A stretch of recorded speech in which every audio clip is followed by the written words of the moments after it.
네, 방금 에버그린 찬양대가 찬송한 것처럼 지금까지 지내온 것이 하나님의 은혜라는 것은 지난 32년 동안 선교를 하면서 늘 제 마음속에 고백이었습니다.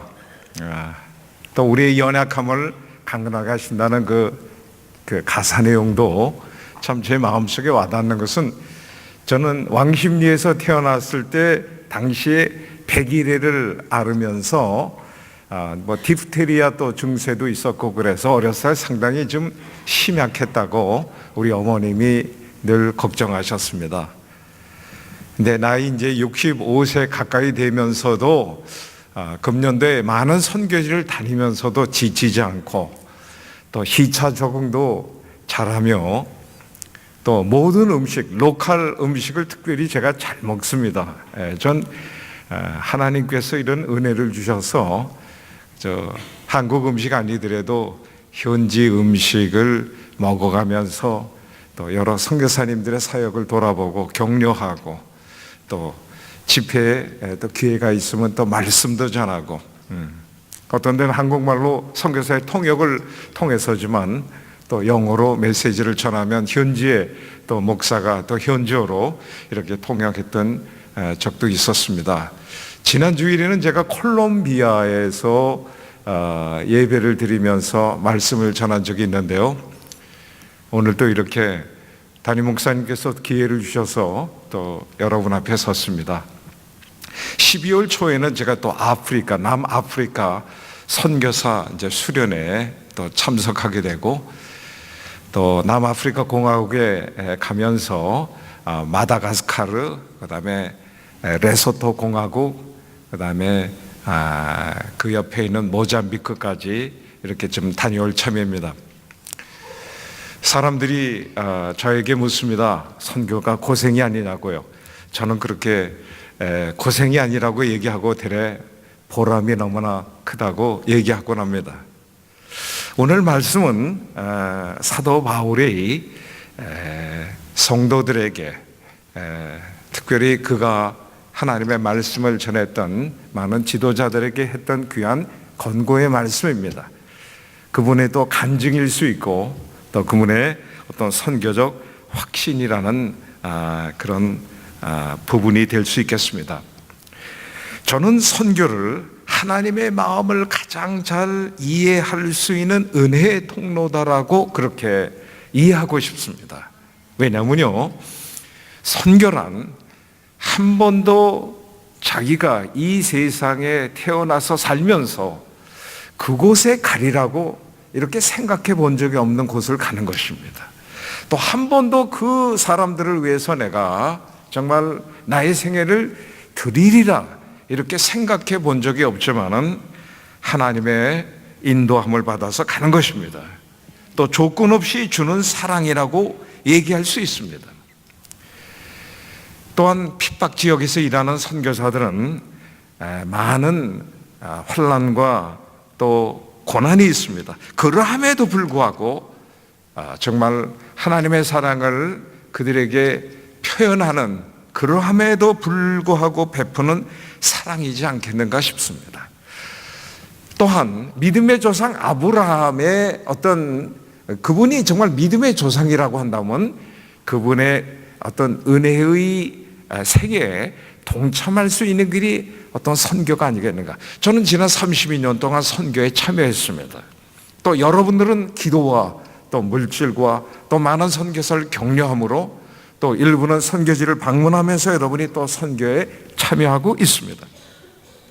32년 전 제가 한국을 떠날 때만 하더라도 저는 잠실에 옛날에 주공 아파트라고 했습니다. 3단지에 15평 연탄 떼는 아파트에 제가 결혼하고 나서 쭉 이제 살던 아파트였습니다.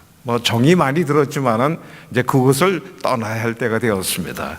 그래서 이제 정리를 하고 이 아파트도 팔고 다시 인도네시아로 가서 돌아올지 모르겠다는 생각에 아파트 처분할 생각이었습니다. 근데 어느 날 옛날 우리 친구들과 함께 청소년 교육 선교회를 우리가 조직을 했는데 간사님이 찾아왔습니다. 목사님, 그 회장 목사님이 시켜서 왔는데요.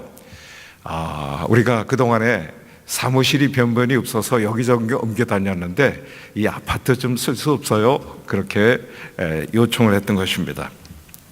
그래서 저는 이것을 이제 처분할까 했는데 또 청소년 교육 선교회 사무실로 쓰고 싶다고 그래서 제가 이제 팔지 못하고 그래서 청소년 교육 선교회 사무실로 이렇게 사용하게 되었습니다. 지금 생각하면 이것도 하나님의 은혜였습니다.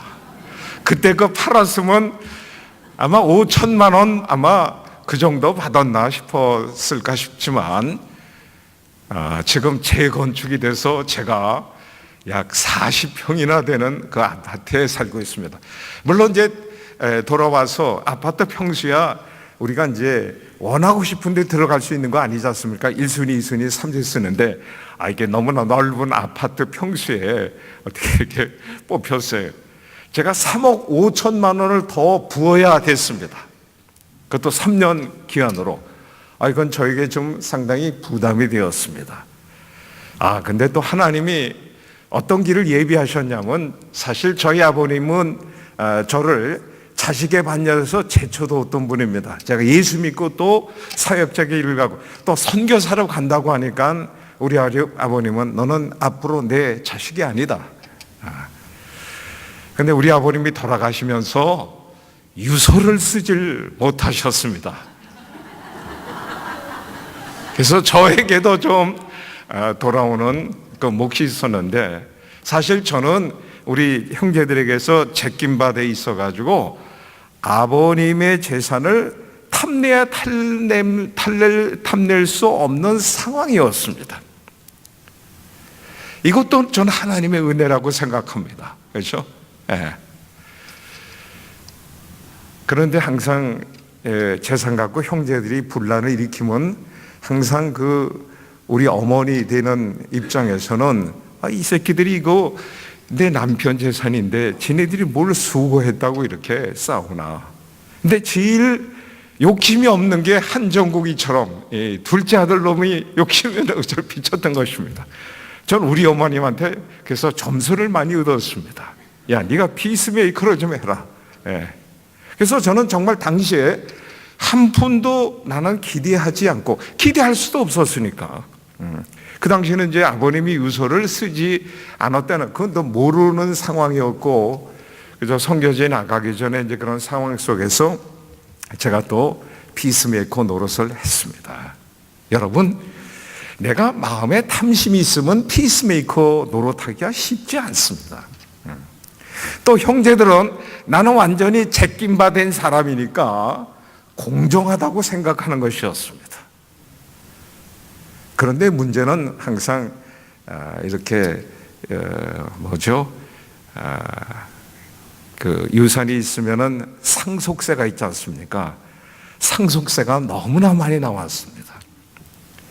여러분, 당시에 69억 원이 나왔습니다. 당시에는 정말 큰 돈이었습니다. 나중에 우리 형제들이 낸 상속세를 합쳐보니까 그 해, 어느 해는 네 번째 세금을 많이 낸 어떤 순서로 됐을 정도로 큰 돈이었습니다. 이거 갖고 이제 난리가 났습니다. 난 선교지 인도네시아에 있는데 전혀 난 걱정도 없이 지내는데 우리 형님이 전화를 걸었습니다. 그래서 제가 이렇게 했습니다. 형님, 그 세금 내는 것을 우리가 뺏긴다고 생각하지 말고 그 정부에 내면은 길도 닦는 데 쓰이고 학교도 짓는데 또 가난한 사람도 쓸 수 있지 않겠습니까? 그러니까 기쁜 마음으로 냅시다. 근데 이분들이 신앙생활을 조금 이제 하고 있을 때 이제 이런 일을 당했는데 또 나의 충고를 하나님께서 아주 은혜를 입혀서 이 듣는 우리 형제들이 그렇게 하자. 이래가지고 이분들이 정말 모든 걸 다 정말 포기하는 듯이 해서 그렇게 하죠. 그랬더니 우리 형님이 나중에 그래요. 야, 그런 결심을 하면 부동산 가격이 이렇게 바닥을 치더니 또 올라가더래요. 그래서 너무나 하나님의 어떤 인도하심이 참 놀랍다. 그래서 제가 그렇게 얘기했습니다. 그러면 감사헌금을 하십시다 그랬습니다. 그래서 감사원금 얼마 할까? 그래도 몇백만 원 하셔야죠. 그래서 그분이 다니는 교회에 이제 몇백만 원 헌금하게 되었습니다. 난 나중에 이분들이 이걸 골고루 이렇게 나눠서 저거 할 줄 알았는데 나중에 나에게 돌아오는 몫에서 그 몇백만 원 헌금을 다 취했어요. 참 사람이 이렇더라고요. 예. 내가 그걸 그 쪽지를 보고 나서 야, 나에게 이 복을 몽땅 이 형제들이 나에게 채워주시는구나 말이죠. 예. 그러니까 역설적으로. 예. 예. 물론 제가 대단한 고고한 사람이어서 이런 얘기를 하는 것이 아니라 그저 살아온 삶 속에서 이런 일이 이제 발생을 했습니다. 그래서 아까 3억 6천만 원인가요? 아파트 40 몇 평짜리 저걸 해냈는데 돈을 더 부어야 되고 25평 받는 사람 대래 돈을 받고 33평 받는 사람은 돈을 조금만 내고 40 몇 평부터 60평짜리는 돈을 이제 많이 내야지. 지금 잠시내 전에 우리 이전 담임 목사님이 살던 그 아파트 지역입니다. 근데 우리 아버님이 유서를 쓰지 않는 바람에 저에게 돌아오는 몫이 있어서 그 3억 5천인가 그것도 다 이렇게 제때 다 갚고, 그래서 저는 지금 상당히 부유한 삶을 누리고 있습니다. 선교사가 이제 부자라고 하면 이게 은혜스럽지 않을 텐데 내용을 들어보면 또 하나님의 은혜의 손길이 있음을 고백합니다. 오늘 본문 35절에 보니까 사도 바울은 자기의 삶을 세 가지 단어로, 동사로 묘사하고 있습니다. 자기가 선교를 하면서 수고했다고 얘기하고 있습니다. 그리고 두 번째 단어는 돕고, 약한 자를 돕고, 세 번째는 기억하였다. 예수의 말씀을 기억하였다는 이 세 단어가 제 눈에 이렇게 띄고 있습니다. 선교를 하다 보면 일하지 않는 자는 먹지도 말게 하라는 말씀을 우리가 이렇게 잘 실천할 필요가 있습니다. 사실 선교는 자꾸 이렇게 퍼주려고 하는 경향이 있습니다. 구제하는 많은 한국의 월드비전이라든가 기아대책기구, 저는 또 홍종일 목사님이 지체 부자유자들을 돕는 그 미랄재단의 또 국제 모니터링 또 위원이기도 합니다. 이제 그런 걸 많이 또 이렇게 다니다 보면은 정말 이 구제라는 것이 참 쉽지 않다. 왜냐하면은 구제라고 하는 것은 자칫 잘못하면 일하지 않는 자에게 먹을 것을 주는 것이기 때문에 그렇습니다. 지난번 짐바브웨를 방문했을 때도 정말 아름다운 장면을 하나 봤습니다. 숙소는 사실 백인 부자들이 많이 있는 그곳에 한 게스트하우스로 한 백인 크리스찬이 선교사들을 위해서 좀 싸게 이렇게 오퍼하는 그런 게스트하우스였습니다. 정말 그 동네 주변에는 골프장도 있고 정말 좋은 집들이 많이 있었습니다. 그런데 그 동네 한 구퉁이에 우리 돈으로 10,000원어치도 채 안 되는 조그만 뭐 이렇게 과자라든가 이걸 들고 한 아주머니가 하루 종일 그걸 서 있어요. 근데 실제로 또 각 가정에서 일하는 가정부들이 와서 이제 주전부리로 이제 사 먹고 그럴지 모르지만, 근데 그 장면은 저는 아름다웠습니다. 왜냐하면 그 10,000원 전부 합쳐도 10,000원이 안 되는 이걸 갖고 뭐가 열심히 수고하며 소득을 이렇게 얻고자 하는 그 아주머니의, 그 흑인 아주머니의 모습이 참 아름답게 보였기 때문에 그렇습니다. 저는 그래서 우리가 구제를 일방적으로 막 퍼주지 말고 소위 사회적 기업이라든가, 하여간 10,000원어치 그런 것은 뭐 어떤 그 가게도 아니고, 그죠? 그 나무 상자도 아니라 그 있잖아요. 그 보로박스라고 그러나요? 그냥 우리의 그 종이, 그 두꺼운 종이 박스를 놓고 거기에 물건을 놔뒀으니까. 근데 그것이 이 선교제에 필요하다는 것을 자꾸 이렇게 느낍니다. 구두 닦기 소년도 마찬가지예요. 그죠? 그런 일을 창조해. 얼마큼 실업이 많냐면 95%가 실업자래요. 95%. 예. 물론 이제 경제가 많이 망가졌기 때문에 제가 소위 50억 달러, 50억 짐바브웨 달러 지폐를 갖고 왔습니다. 인플레가 그 심하게 됐을 때는 수년 전에는 50억 달러 지폐 하나로 계란 하나를 제대로 사 먹지 못했다고 할 정도니 얼마큼 인플레가 심하게 되겠습니까? 사실 그 지폐를 갖고 왔더니 우리 안만수 목사님이 손자가 그 세계 돈을 모은다고 그래서 이제 그쪽에 제가 뺏기고 말았습니다만은 하여간 일하지 않는 자에게 먹지도 하게 말라라고 하는 이 사도 바울의 이 귀한 권고가 우리 구제에 있어서 이렇게 좀 잘 적용됐으면 하겠다는 것을 좀 느꼈습니다. 두 번째는 그는 약자를 많이 도왔다고 얘기하고 있습니다. 그는 텐트를 메이킹해서 그의 소득을 갖고 동역자들의 좀 사역비도 됐지만 약자를 도왔다고 그랬습니다. 근데 약자를 도울 때 잘 돕는 것이 필요하지 않겠느냐라고 생각합니다. 아프리카에 제가 말리라고 하는 서부아프리카의 한 국가에 갔습니다. 거기는 기아 대책국에서 한 선교사님이 소위 무료 초등학교를 운영하고 있어요. 근데 그 무료 초등학교가 있는 곳은 중산층, 중상 이상층에 있는 사람의 어떤 동네예요. 물론 그곳에도 일하는 가드너라든가 일하는 식모 이 자녀들이 그 근처에 있기 때문에 무료 초등학교는 의미가 있을 수 있지만 근데 무료 초등학교를 그 시에서 인가를 내려주지 않는 거예요. 이미 다 차려놓고 학생도 일부 오지만 무인가 상태에서 운영하는데 이것을 상당히 정부가 또는 시정부가 이해하지 못한다고 선교사가 푸념을 해요. 그래서 내가 이런 얘기를 했습니다. 야, 이건 잘 돕는 것 같지 않다. 예.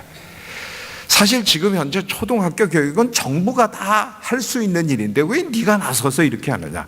그리고 아주 스쿼터라고 하는 어떤 빈민촌에 가서 네가 이걸 한다면 그래도 의미가 있을지 모르지만 여긴 그런 동네가 아니지 않느냐.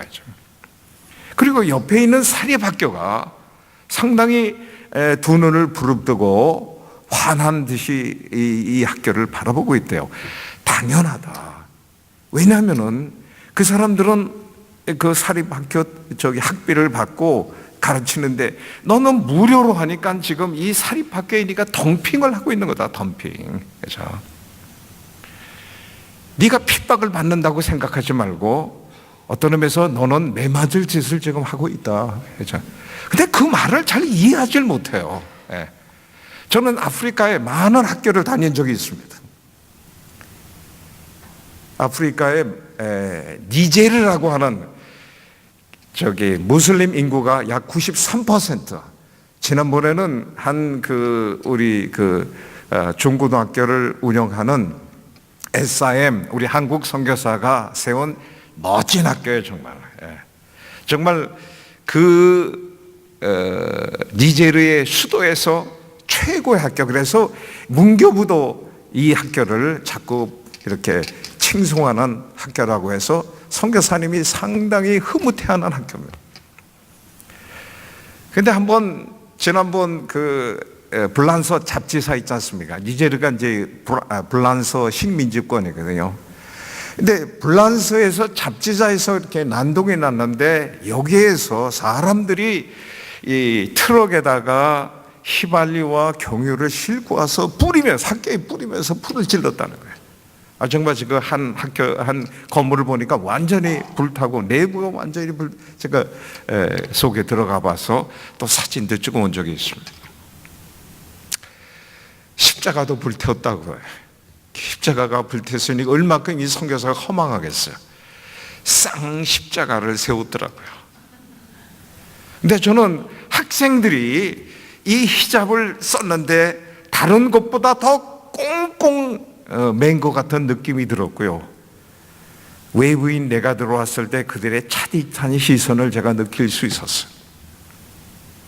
거기에 있는 선생들의 또 대부분도 무슬림들인데 무슬림들은 어떻게 하면은 이 설립자인 기독교 선교사의 종교로 넘어가지 않게 하기 위해서 더 열심히 정말 회개의 스피릿을 전하고자 애쓰는 어떤 그런 영적 격전장이에요. 선교사님은 그 화제가 있고 나서요, 담을 얼마큼 높이 더 쌓았는지 꼭 교도소 담장 높이처럼 자기 사택을 그렇게 쌓더라고요. 그러니까 그 가운데 얼마큼 스트레스가 쌓이겠어요. 물론 저는 그 가운데서 일단 위로를 했습니다. 옛날 제가 인도네시아에 있을 때 제 아내가 빈민촌 아이들을 위해서 즐거운 수요일 프로그램 했을 때 돌이 날라오고 깡통, 빈병이 우리 집을 향해서 날라 들어왔던 것이 생각나면서 내가 위로했고 격려했습니다. 그러나 이런 얘기를 했습니다. 꼭 우리가 이 학교를 운영하면서 아침 조회 때 꼭 기도를 해야 되겠습니까? 그랬습니다. 네. 꼭 쌍십자가를 세워야 되겠습니까? 그런 얘기를 했습니다. 그랬더니 눈을 벌떡 뜨면서 아니 어떻게 그런 말을 하실 수 있습니까? 라는 그런 표현인데 제가 이런 얘기를 했습니다. 이 사람들이 노골적으로 어떤 개종의 구체적인 행동으로 하시면 저들의 반발감이 더 있습니다. 그러나 한국형 국제학교를 운영하면서 미국에서 개발된 영어 교재 스쿨 오브 투모로우 또는 알파 오메가 같은 교재는 어떤 그 영어를 배우더라도 모든 그 책 내용이 바이블 스토리로 되어 있어요. 그리고 천지 창조에 대한 그 과학 교과서도 그렇게 돼 있고, 그래서 차라리 어떤 의미에서 이곳은 교회가 아니지 않습니까? 그리고 학교 일반 은총의 장소라면 저 사람들에게 너무 당신이 선교사인 걸 드러내면 드러낼수록 반발이 크니까 되도록이면 일반 은총 속에서, 그러니까 채플 시간, 물론 채플 시간을 가질 수 없었어요. 사실 그 조회 마치고 나서 기독교 교사가 한두 명이 있더라고요. 그 사람에게 늘 예수 이름으로 기도를 하게 한 모양이야. 물론 아멘하는 소리는 없지만 그걸 계속하는 거야. 이것이 이 선교사서 마지막 어떤 의미에서 보면 이 어려운 땅에서 그리스도의 복음을 좀 나타낼 수 있는 유일한 방법이 그 기도 그리고 십자가였습니다. 근데 그것만이 있는 게 아니다. 꼭 우리가 저 사람들이 반대하는, 심지어는 지금 한 학부모가 이 선교사에게 왜 예수 이름으로 기도를 저가 하게 하느냐 해가지고 그러니까 재판을 이렇게 고소를 해가지고 지금 계류 중에 있어. 그러지 말고 책 내용 속에 하나님의 말씀, 우리로 하여금 오늘 말씀에 보면은 은혜의 말씀께 사도 바울이 부탁을 했는데, 이 아이들이 영어를 공부하고 또 불어를 공부하면서도 어떤 그 바이블 스토리의 내용을 통해서 배울 수 있는 이 교재를 채택함이 좋지 않겠느냐. 근데 그 부인은 제 말 뜻을 알아들어서 내년부터 초등학교를 또 시작한 지 또 한쪽 있더라고요. 초등학교부터 시작을 하겠다는 그런 얘기를 들은 바 있습니다.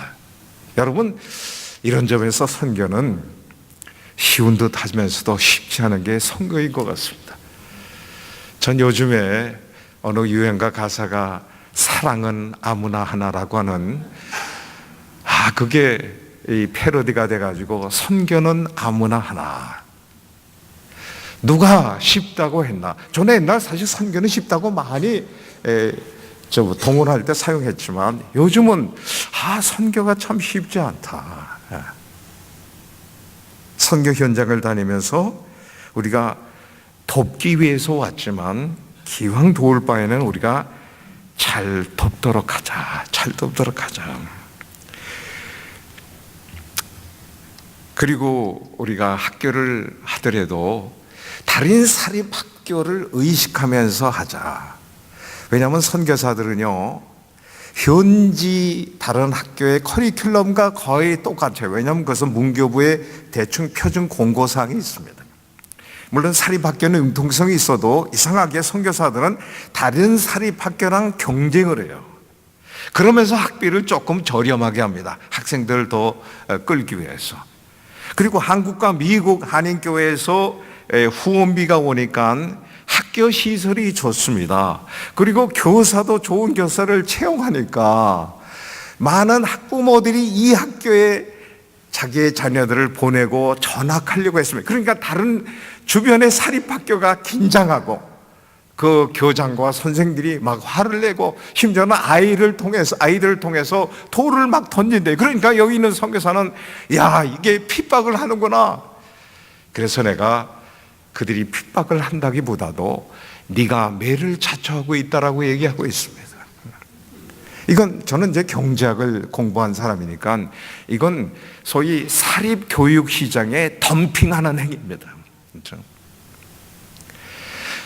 건전한 사립학교 시장을 선교사가들에 망치고 있습니다.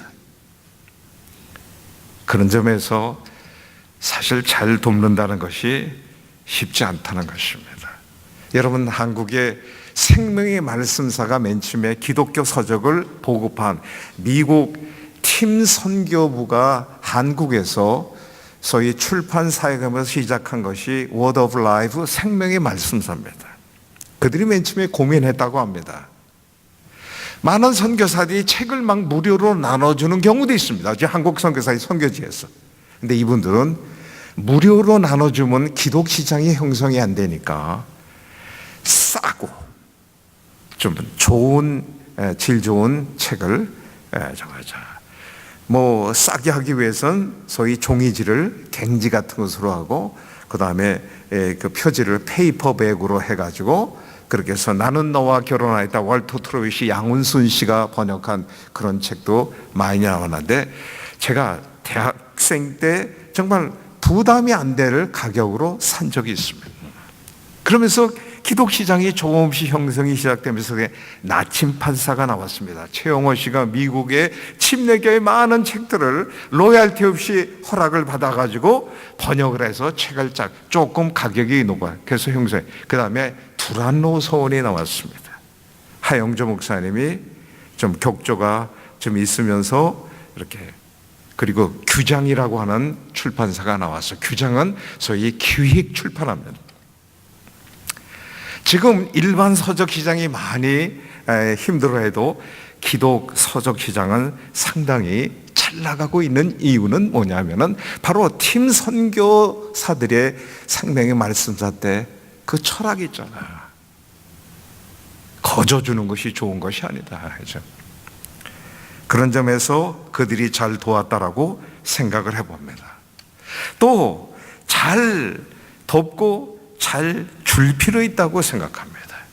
오늘 본문은 주는 것이 받는 것보다 복되도다라고 하는데 사실 선교하는 사람들은 주는 데 익숙해 있습니다. 그렇기 때문에 우리가 이 선교함으로써 복을 받는다는 그 말씀도 맞습니다.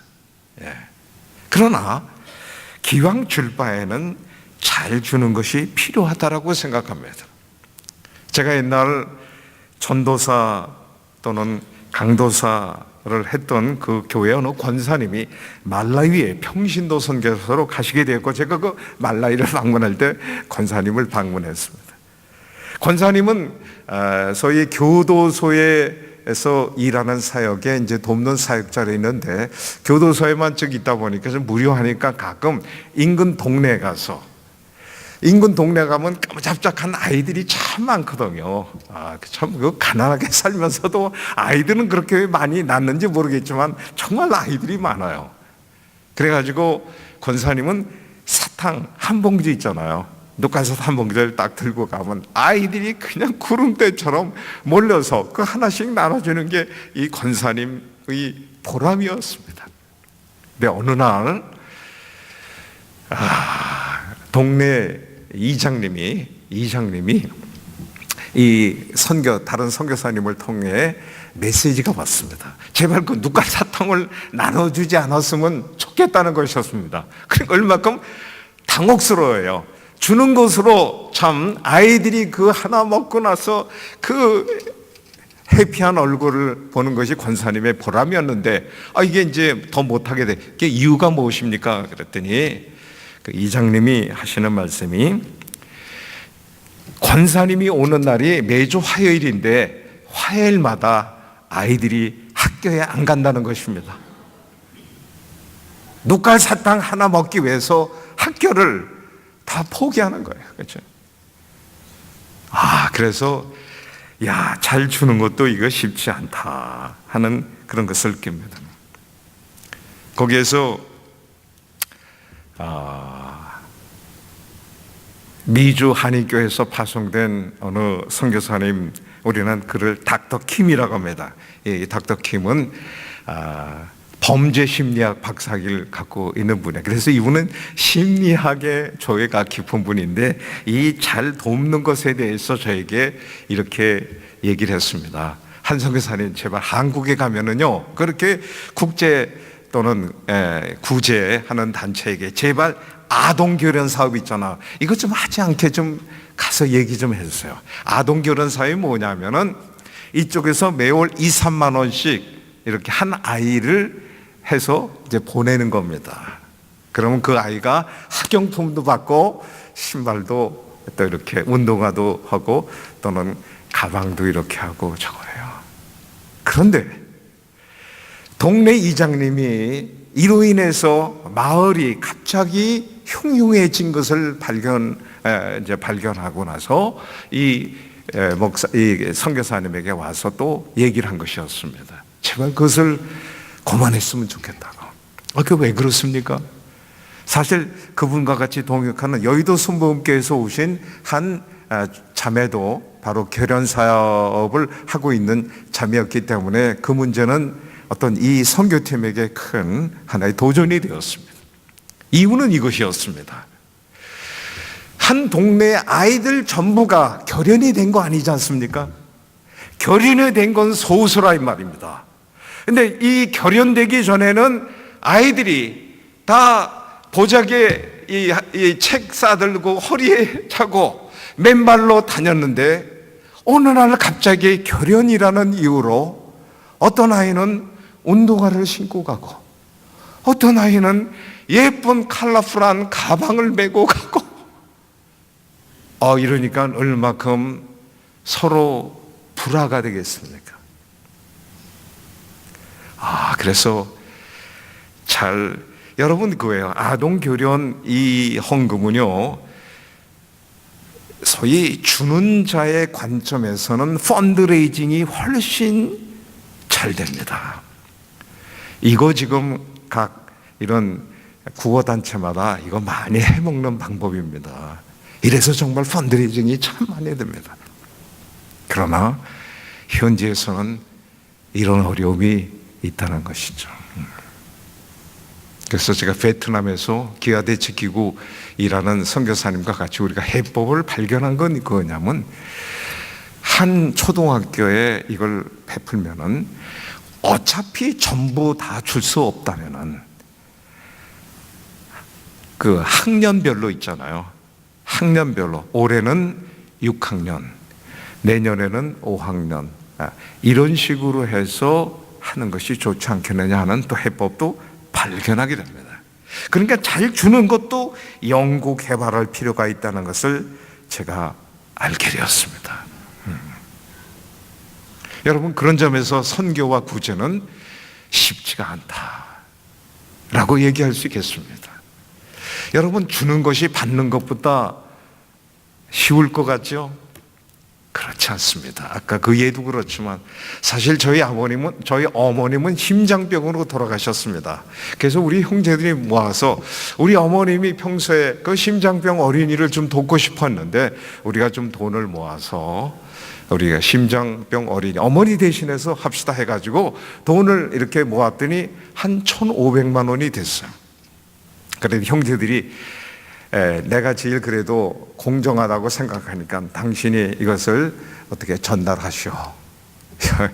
여러분, 막상 그 1,500만 원 제가 받고 나서 그럼 어디서 심장병을 돕지?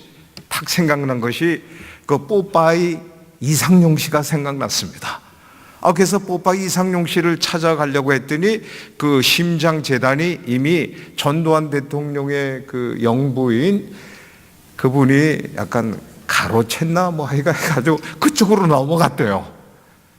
그리고 거기에 대한 좀 비하인드 스토리가 상당히 좋지 않게 들리니까 제가 또 이순자 여사에게 또 갖다 바치기는 또 마음에 걸리더라고요.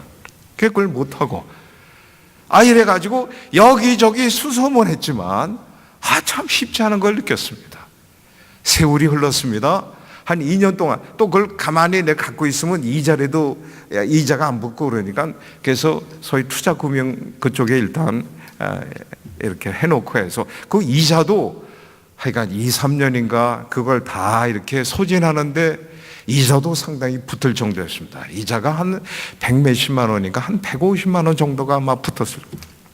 그러다가 한 건이 하나 알게 됐습니다. 제가 몽골에 집회를 했었는데 그곳에 많은 선교사님 중에 한 분 황아무개 선교사님이 자기 아이를 심장재단에서 소위 도움을 받아서 간단한 수술한 적이 있다고 그래서 제가 황 선교사님한테 연락하지 않고 그 자료를 심장재단한테 얻어서 얼마 보조했습니까? 130만 원 했다고 그래요. 그래요? 그럼 제가 20만 원 보태서 150만 원을 헌금하겠습니다. 헌금 보냈어요. 그리고 나서 아직도 그 1,500만 원 이자가 150만 원 저거 했으니까 아직도 1,500이 남아 있잖아요. 이거 없고 정말 끙끙 앓았어요, 솔직히. 그러다가 제가 이사로 있는 이랜드 복지재단, 옛날 한세 복지재단이 전신이었는데 거기에 정아무개 국장이, 사무국장이 저는 사실 우리 이랜드 그 재단이 이 심장애까지 이렇게 지원하는 줄 몰랐어요. 그래서 어느 날 전화 걸었더니 여차여차해서 내가 참 이렇게 이걸 좀 전달하는데 고생이 많다 그러니까 뭘 그렇게 힘들어 하세요? 우리도 지금 그걸 하고 있는데요. 그래? 그럼 내가 당장 가마. 그래가지고 은행에서 그거 찾아가지고요. 정 국장 앞에 가서 전달하고 이거 심장재단에 잘 심장 어린이 잘 쓰게 해달라고 전달하면서 여러분 제가 90도 절을 정 국장에게 했습니다. 지난 2년 몇 개월 동안 제가 이 돈 쓰는 게 이렇게 어렵다는 것을 제가 체험하고 나서 주는 것이 쉽지 않다. 그렇기 때문에 주 예수께서 더 복되도 하시는 거 아니겠는가 싶은 생각이 듭니다. 사실 선교는 또 선교를 참여하고 그 중에 하나가 우리의 물질입니다.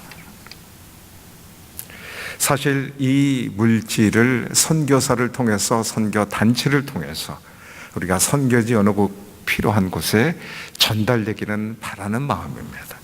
그러나 솔직히 여러분도 들리는 소리가 있지 않습니까? 모든 선교단체, 모든 선교사마다 잘합니까? 어느 권사님은 60 환갑잔치를 하지 않고 2,300만 원을 몽골에 있는 어느 선교사님에게 기탁을 했습니다. 내 평생 선교제 교회 하나 세우고 싶었는데 교회 하나 세워주십시오. 여러분 제가 그 교회를 몇 년 후에 방문해 보지 않았습니까? 먼지가 쌓여 있어요. 그래서 사랑도 아무나 하는 게 아니듯이 선교도 아무나 하는 게 아닌가 이런 생각을 해봐요. 그래서 일방적으로 여러분이 준다고 해서 그것이 제대로 잘 쓰이지 못하는 것도 있다는 것입니다. 그래서 우리는 감독할 필요도 있다고 생각합니다. 사실 한국의 모든 교회가요 지금 이 헌금 수입이 많이 좀 줄어드는 추세에 있습니다. 우리 교회도 예외는 아니리라 생각합니다. 그래서 얼마 전에 리포트에 보면은 어떤 선교비가 한 3개월 정도 이렇게 못 보내고 밀렸다는 얘기를 듣고서 이러면 안 되지. 그래서 제가 담임 목사님께 제가 이 부분에 있어서 좀 도와드릴 수 있을 것 같습니다. 그래서 우리 임 목사님이 이제 목회자 중에 선교 목회자처럼 적어내고 우리 선교위원장 장로님 우리 셋이 모여서 이거 갖고 우리가 수기를 했습니다. 그래서 꼭 필요로 하는 선교사에게는 우리가 지원이 계속 가도록 하고 그리고 또한 후원이 이렇게 끊어도 될 만한 분은 이제는 우리가 정리하는 것이 좋지 않겠는가. 모두 다에게 다 이렇게 하는 그런 매너리즘보다는 그리고 또한 조금 깎아야 될 분들은 조금 깎도록. 그래서 지금 한국 선교계도 얘기하는 것이 뭐냐면은 선교는 무조건 주는 것이 아니라 또 받아먹는 것도 필요합니다. 양들의 젖을 먹는 것이 양들의 건강을 위해서 더 좋습니다. 선교사는 양들의 젖을 먹을 필요가 있습니다. 자기가 목회를 한다면. 예를 들어서 브라질 같은 나라는 기독교인이 4,500만 명이나 됩니다. 우리의 몇 배입니까? 우리의 한 6배, 5배 정도 더 많죠? 네, 5배 정도 되네요. 그러면 거기 교회가 강해요. 그렇죠?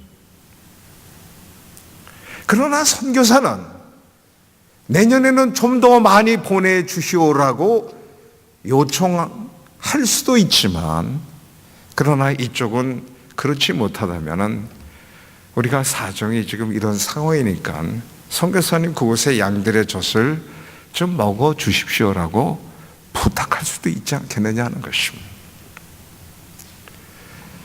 그 다음에 이 물가가 싼 곳이 많이 있습니다. 한국의 일부는 인도네시아에서 한 소위 3, 4불의 가치를 발휘하기 마련입니다. 이게 국제 경쟁을 하면은 이것이 잘 이해가 됩니다. 여러분, 저는 일본에서 한 2발간에서 2발을 하려고 하는데 제가 히라카나 가다카나를 조금 읽어요.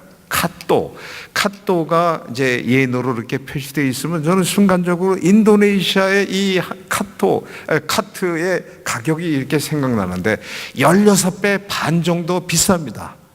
제가 그 문턱을 넘을 수 있을까요? 저는 넘지 못했습니다. 그렇잖아요. 그만큼 인도네시아는 물가가 싸다는 것이죠. 그렇죠. 네. 그런 점에서 우리가 이런 걸 그러나 일본 같은 경우에는 물가가 우리보다 훨씬 비싸니까 일본에 있는 선교사는 좀 더 우리가 잘 좀 그러나 일본에 있는 선교사들은 목회를 대부분 다 합니다. 또 일본 성도들이요, 또 헌금을 곧잘 합니다. 그래서 그분들의 젖을 먹는 것은 일본 성도를 위해서 좋을 수 있다는 것을 저는 얘기하고 싶습니다. 우리가 수고하고, 그러니까 선교사 스스로가 여러분에게 어떤 의미에서 보면 후원을 거저받는 자세에서 조금 생각을 달리할 필요가 있는 것이 전 성경적이 아니겠는가 싶습니다. 꼭 모든 사람에게 텐트 메이킹하고 다 직업을 가지라는 얘기는 아닙니다. 뭔가 자기가 하는 그 목회 사역, 자기가 하는 어떤 학교 사역에 있어서 수고하여 거기서 얻는 소득을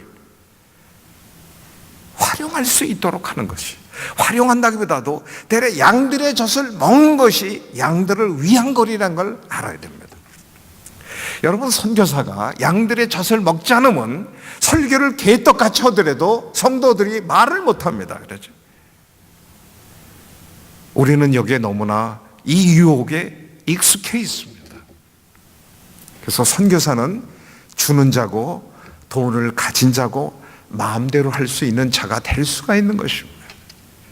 어쩌면 우리 한국교회가 그들에게 어떤 그런 기회를 제공했는지 모르겠어요. 우리는 선교에 상당히 너그럽습니다. 저는 한국교회 정말 선교에 너그러운 교회라고 생각하고 있습니다.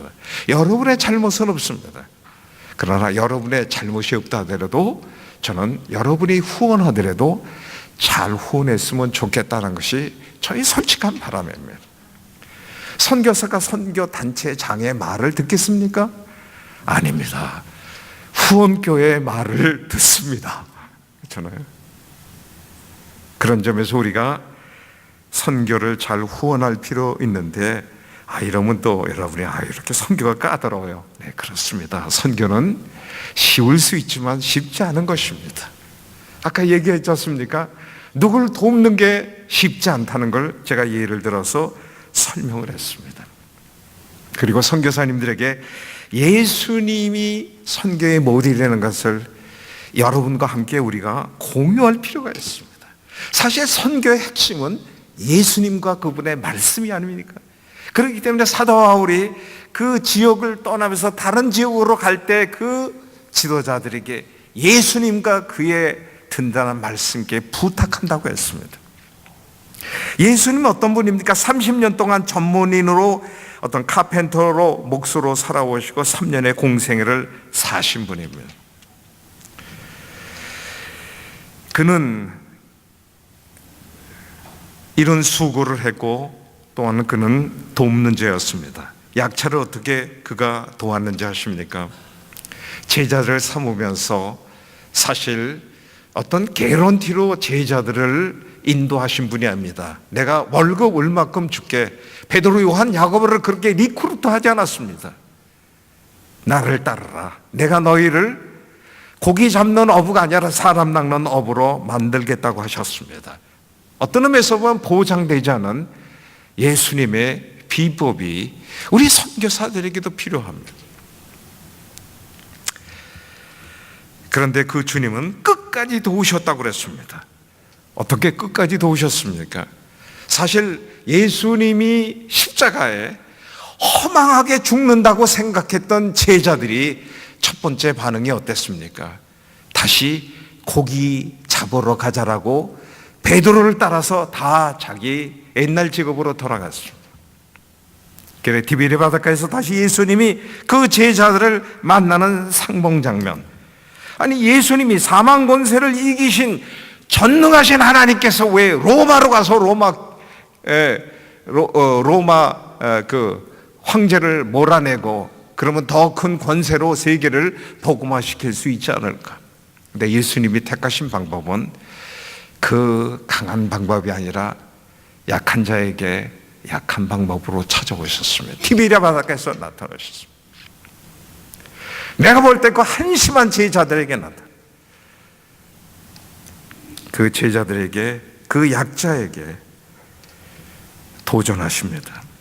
내 양을 먹이고 내 양을 치라고 하셨습니다. 그분이 또 무슨 어떤 전별금이나 주시고 그런 말씀을 하신 거 아니죠. 이게 저는 주님의 말씀의 권세라고 생각합니다. 오늘날 우리 한국 선교고 세계 선교가 큰 위기에 봉착해 있다면 어떤 이 주님의 든든한 말씀을 의지하는 것이 아니라 성도와 교회들의 헌금에 의지하는, 그리고 어떻게 하면 헌금을 좀 더 받아내기 위해서 그들이 이 단상에서 기도 편지에서 너무나 많은 눈물을 질질 째우고 그 다음에 너무나 많은 프로젝트가 많아요. 그래서 선교사들이 돈 갖고 선교 매니징을 하는 게 매니징. 그래서 제가 우리 이 목사님한테 그랬습니다. 새로운 선교사를 우리가 후원하더라도 너무나 많은 프로젝트성 하는 선교사는 처음부터 제끼라고 그랬습니다. 그분들도 인간이기 때문에 연약하기 때문에 그렇습니다.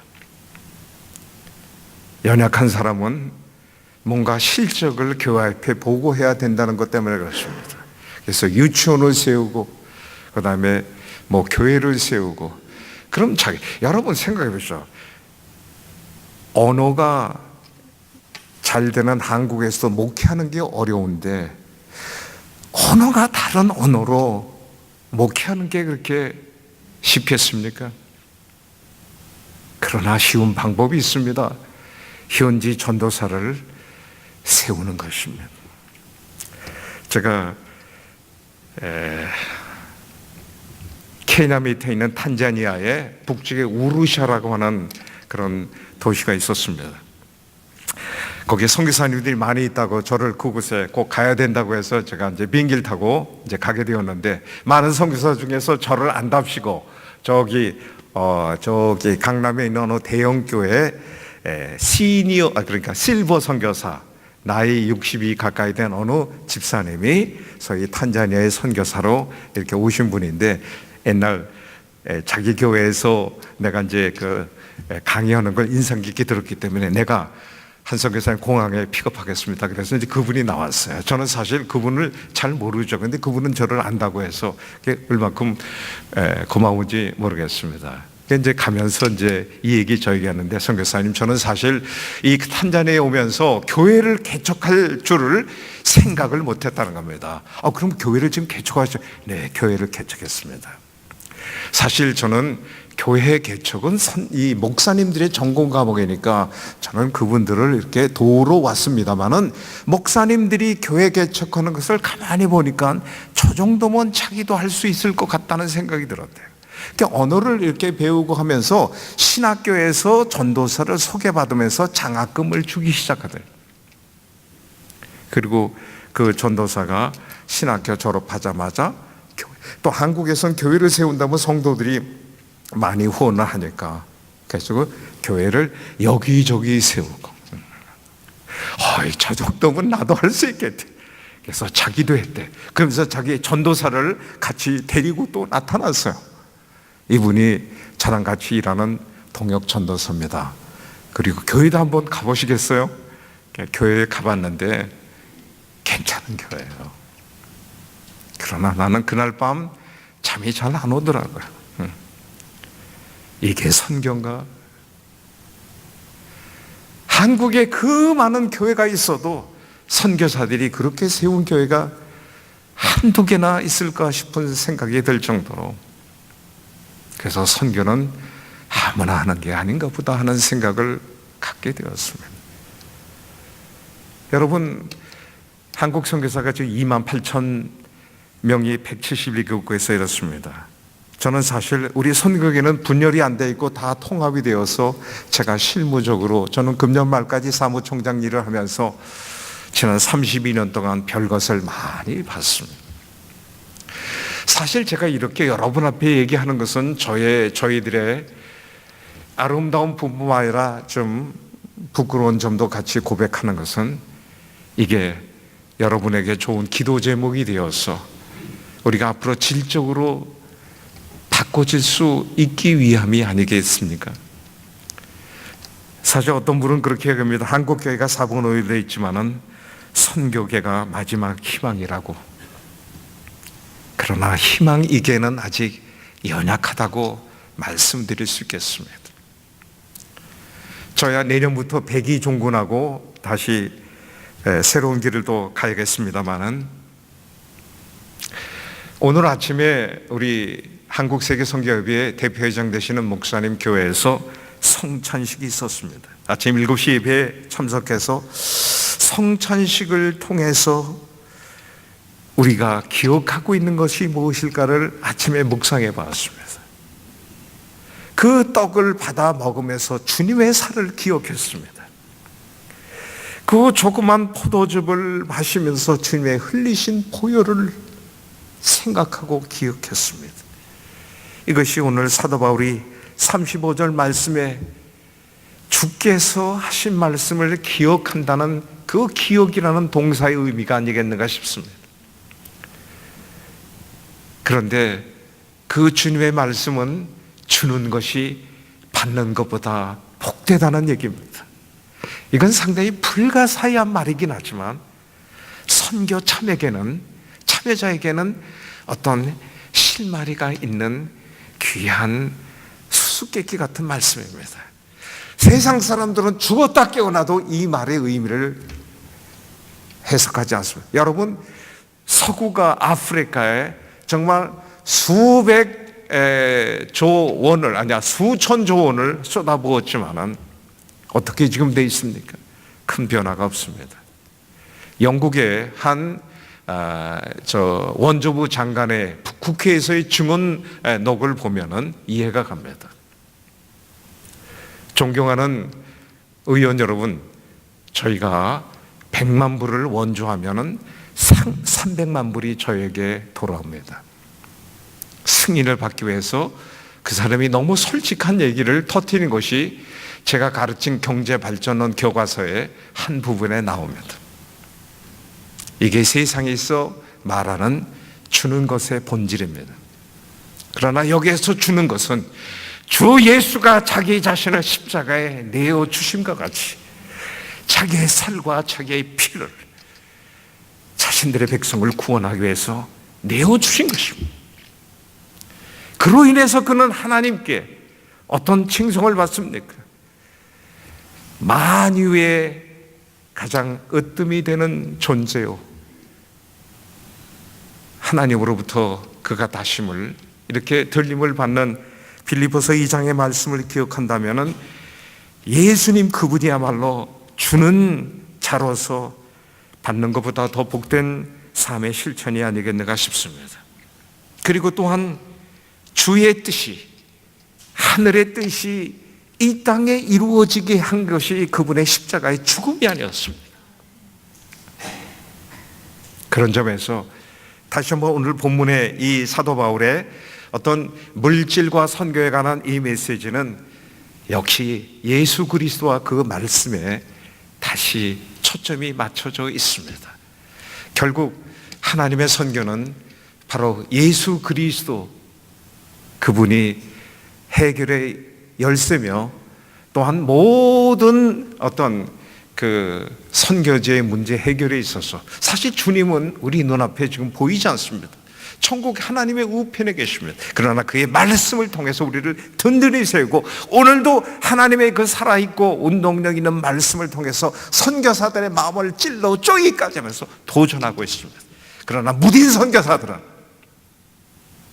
하나님을 바라보는 것이 아니라 성도를 바라보고 정말 선교야말로 예수 그리스도의 이 땅에 오시고 십자가에 자기 자신을 내어주시고 하나님께 칭송을 받아서 하늘로 올린 바 된 어떤 그런 놀라운 은혜에 동참하는 길인데, 선교가 고생이라고요? 선교만큼 보람 있는 일이 어디 있겠습니까? 선교만큼 이런 놀라운 축복이 어디 있겠습니까? 그것은 바로 예수 그리스도를 알아가는 과정이며 예수 그리스도의 그 말씀이 오늘날에도 우리 마음속에 역사할 수 있는 첩경이기 때문입니다. 기도하십시다. 하나님 감사합니다. 오늘 당신의 귀한 백성들과 함께 선교에, 그리고 주는 것이 받는 것보다 복되더라는 이 놀라운 말씀을 상고해 보았습니다. 사도 바울도 여기에 구체적 증거자요, 부족한 이 정도 하나님께서 은혜를 베풀어 주셔서 연약한 중에 지금까지 달려왔습니다. 아까 에버그린 성가대가 노래한 것처럼 지금까지 지내온 것이 모두 하나님의 은혜였습니다.